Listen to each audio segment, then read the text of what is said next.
Elusive, unpredictable, frustrating, hit or miss. These are some of the words or phrases often used by travelers to describe planning a visit to Mount Fuji. The infamously temperamental weather near Fujisan makes it challenging to plan. However, this elusiveness also makes seeing Mount Fuji even more breathtaking, majestic, and memorable. Today, we are adventuring outside of Tokyo to see Mount Fuji. You'll get tips for visiting and suggestions of places to visit in the area. Let's get started. To see Fujisan in all its glory, you should try to go on a clear day. However, saying this and actually planning around a clear day is quite difficult since weather reports change frequently. I also highly recommend pre-planning your Japan travel schedule and knowing what you'll do each day ahead of time. This allows you to book highly coveted tickets and reservations, and also allows you to ensure places are open on the days you want to visit. I will say though, that even if you plan a trip last minute, like we did, you'll just never know what the day will look like. My weather app said clear blue skies the night before, but the day of it was cloudy and slightly drizzling near Fuji when we arrived. This is to say, my biggest tip for visiting Mount Fuji is to go with an "it is what it is" attitude. There is so much to see and experience in the surrounding neighborhood. Don't let Fujisan's elusive behavior take away from the fact that you're in Japan. There are many different ways to get to Mount Fuji from Tokyo. We took the most convenient and direct route from Shinjuku Station, which was by bus. Travel time from Shinjuku Expressway Bus Terminal is approximately 2 to 2.5 hours, and tickets were 2,200 yen one way when we went in 2024. Hey guys, so it is a rainy day in the Yamanashi area, and we are trying to find the Ropeway entrance.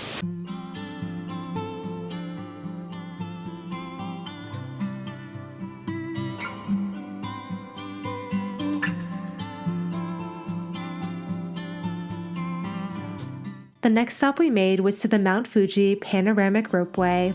Tickets are 1,000 yen round trip and can be purchased from a machine at the entrance.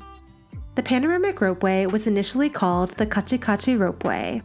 Its name is derived from a Japanese folk story called Kachikachiyama about a rabbit seeking revenge on a tanuki, a Japanese raccoon dog. The folk story is actually pretty dark, which I was not expecting, considering how cute the cartoon figures are all around the park. The ride up the ropeway is about 3 minutes long and drops you off at an observation deck over 1,000 meters above sea level. On clear days, the deck provides a stunning 360-degree panoramic view of Mount Fuji and Lake Kawaguchi.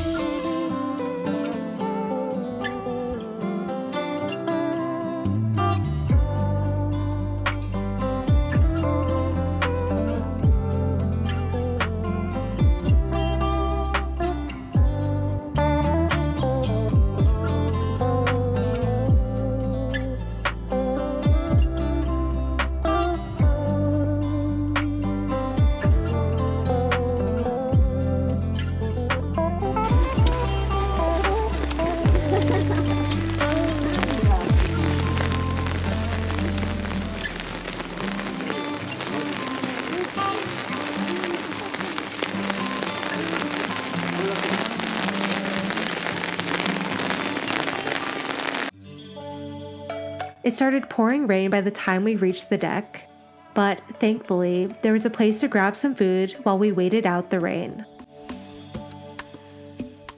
The sweet dango was very good, but I do not recommend the coffee.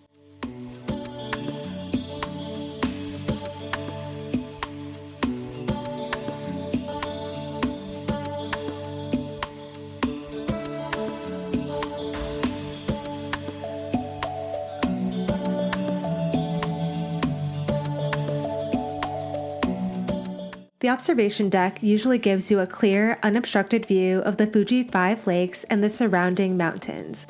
There are even telescopes around the deck to see a closer view of Mount Fuji.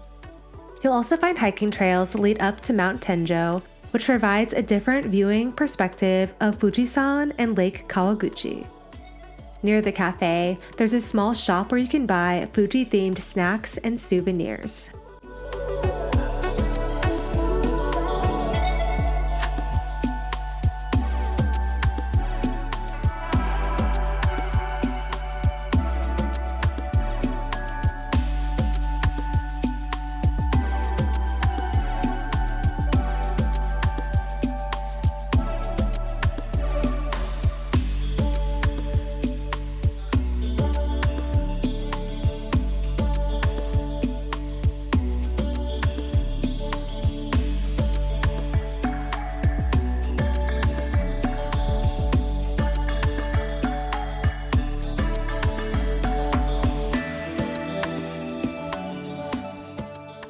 Unfortunately, we didn't get to see Fuji, but the area was beautiful and it was worth the effort.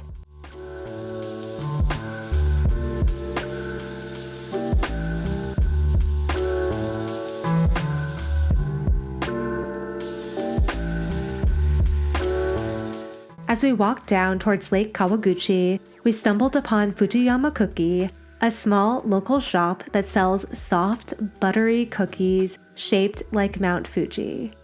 I grabbed a few for myself and got a combo package as an omiyage for a friend. Lake Kawaguchi is one of the most accessible and famous of the Fuji 5 lakes, a group of lakes located at the base of Mount Fuji. It offers some of the best views of Fujisan, and the scenery around the lake changes seasonally, making it a popular year-round destination. Many outdoor activities are available, like boating, fishing, and hiking around the lake, but the area near the lake is most known for its onsen, or hot springs. From Kawaguchiko Station, we piled into a crowded bus towards Oshino Hakkai. I won't lie, the lines outside each of the buses are super confusing. However, the station staff is very friendly and helpful, so don't be afraid to ask which bus to take. The sky cleared up and Mount Fuji finally made its appearance when we arrived at Oshino Hakkai. The view of the iconic volcano was breathtaking, and the pleasant surprise of seeing the elusive Fujisan made the view that much sweeter. That was so cool. Fujisan is huge in person. I mean, obviously, but when you actually do see it in person, huge and just totally worth it.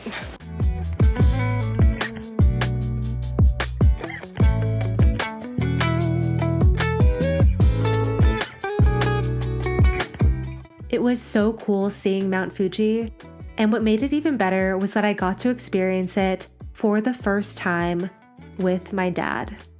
One of the best parts about being a Japan travel creator is that I get to see my dad more often than if I had stayed at my old job. My dad moved to Tokyo recently, so whenever I'm in town, I stay with him, and he joins me on some of my adventures around the city. We've created so many new core memories together as we continue to learn more about Japan and our Japanese heritage together.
Oshino Hakkai is a small village near Mount Fuji with 8 natural spring ponds fed by melted snow from Fujisan.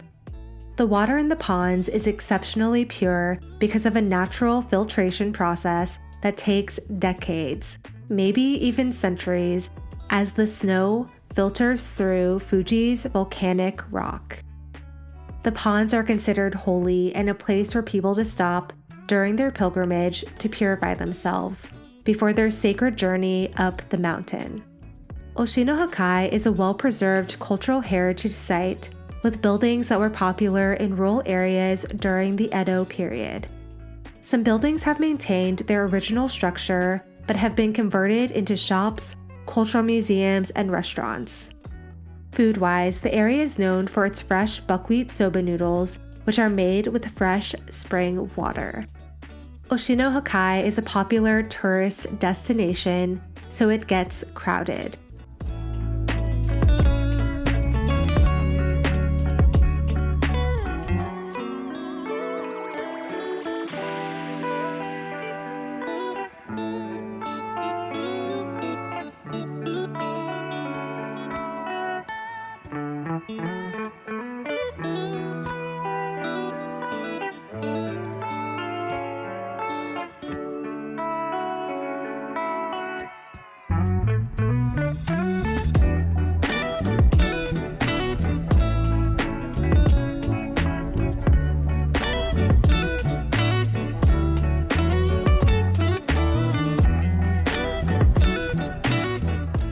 If you want to experience Fuji and the neighboring areas more relaxed, add a short stay at a local ryokan to your itinerary. This is a less tiring way to explore and gives you more chances to see Fujisan in all its glory. It also gives you additional days to space out what you do so you feel less rushed. I hope you enjoyed exploring another part of Japan with me. Until next time.